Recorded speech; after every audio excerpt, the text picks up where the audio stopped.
নমস্কার বন্ধুরা, spicy village ফুডে আপনাদের সকলকে স্বাগত জানাই। আজকে আমি বানাচ্ছি জন্মাষ্টমীর স্পেশাল তিলের নাড়ু। প্রথমে কড়াটাকে গরম করে তাতে দিয়ে দেব 3 চামচ চারমগজ দানা। সেটি ভালোভাবে ড্রাই রোস্ট করে নেব।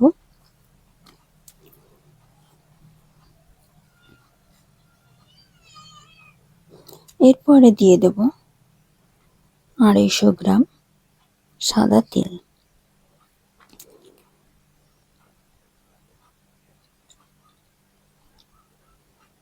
সাদা তিল আর চারমগজ দানা ভালোভাবে নাড়াচাড়া করে ভেজে নেব।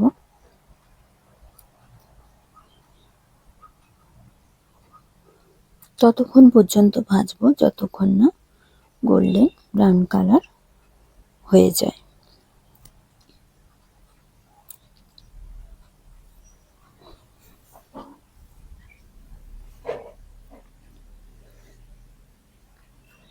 ব্রাউন কালার হতে শুরু করেছে।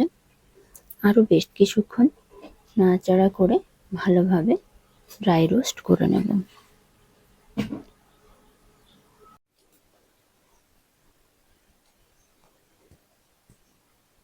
হালকা গোল্ডেন ব্রাউন কালার হতে শুরু করেছে।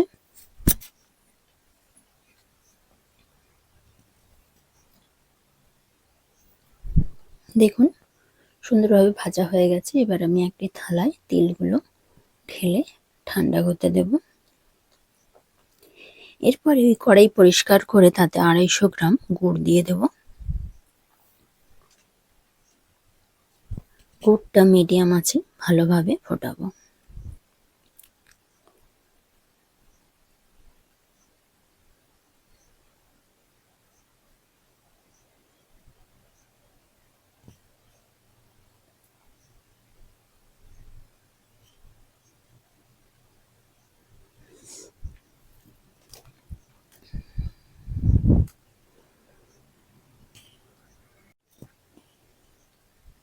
দেখুন ভালোভাবে ফুটতে শুরু করেছে।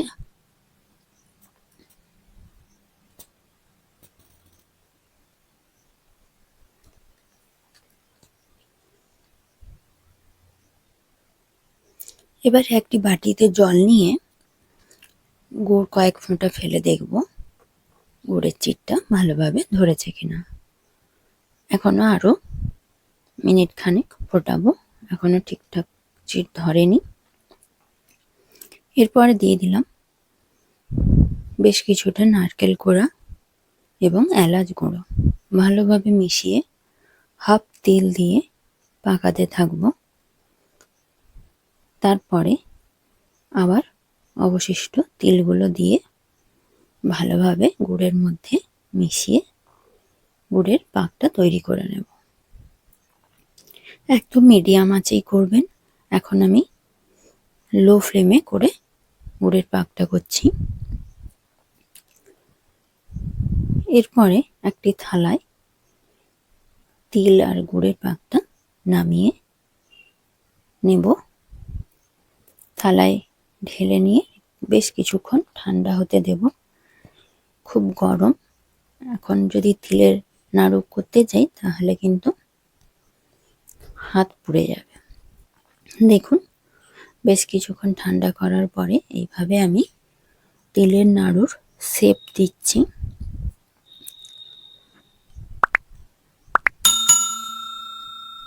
প্রথমে অল্প অল্প নিয়ে নাড়ুর শেপ দিয়ে দেব।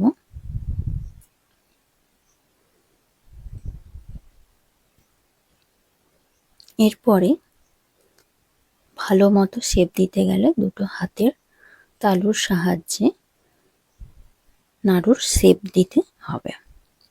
প্রথমে হাতে তেল বুলিয়ে নেবেন, না হলে কিন্তু এখন অবধি গরম ভাবটা রয়েছে, হাতে লেগে যাওয়ার চান্স থাকে। তাছাড়া গুড়টা চিট ধরে যাবে যদি তেল দিয়ে না করা হয়।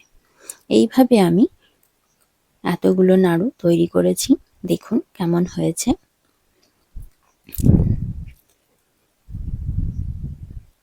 250 গ্রাম তেল দিয়ে এতগুলো নাড়ু হয়েছে।